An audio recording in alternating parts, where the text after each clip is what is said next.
எனக்கு முழுக்கப்பட்டுள்ள தலைப்பு நமது நபியின் குழந்தை பருவம். குழந்தை பிறந்தது அதை வளர்ப்பதற்காக கிராமத்திற்கு அனுப்பி வைக்கப்படும் மக்காவாசிகள் வளமையாளர்கள் தம் குழந்தையை வளர்ப்பதற்கான ஹலிமா அம்மையார் குறித்து வளர்த்து வர செய்தார்கள். ஹலிமா அம்மையார் பகுசார் கோத்திரத்தை சேர்ந்தவர்.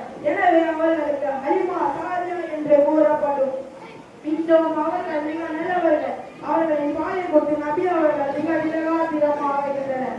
நபி அவர்கள் ஒழுக்கமான பேச்சை கற்றுக் கொடுத்தனர். 2 ஆண்டுகள் கழித்து மீண்டும் குழந்தையை மக்காவுக்கு அழைத்து சென்றார்கள். குழந்தையை பார்த்து ஆமினா அம்மையார் மிக சந்தோஷம் அடைந்தார்கள்.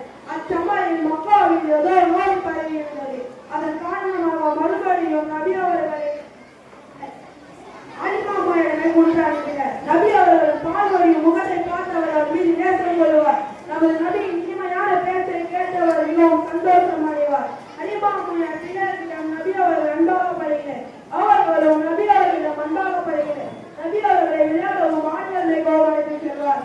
நமது நபிக்கு 4 வயது இருந்தபோது தன் தாயார் மறைத்து வரப்பட்டார்கள்.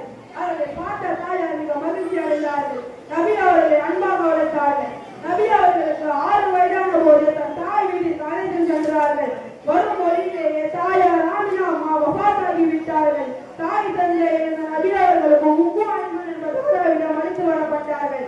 தாதா மிக வருத்தப்பட்டார்கள். மௌத் வந்தால் யாரால் என்ன செய்ய முடியும் என கூறினார்கள். வாலிபமான நபி அவர்கள் ஒரு தடவை தமது பாசத்திற்கு ஒரு தாயார் அடக்கப்பட்டுள்ளார் என்ற இடத்தில் பக்கம் செல்கையில் நபி அவர்கள் உள்ளமும் கண்களும் கண்ணீர் விட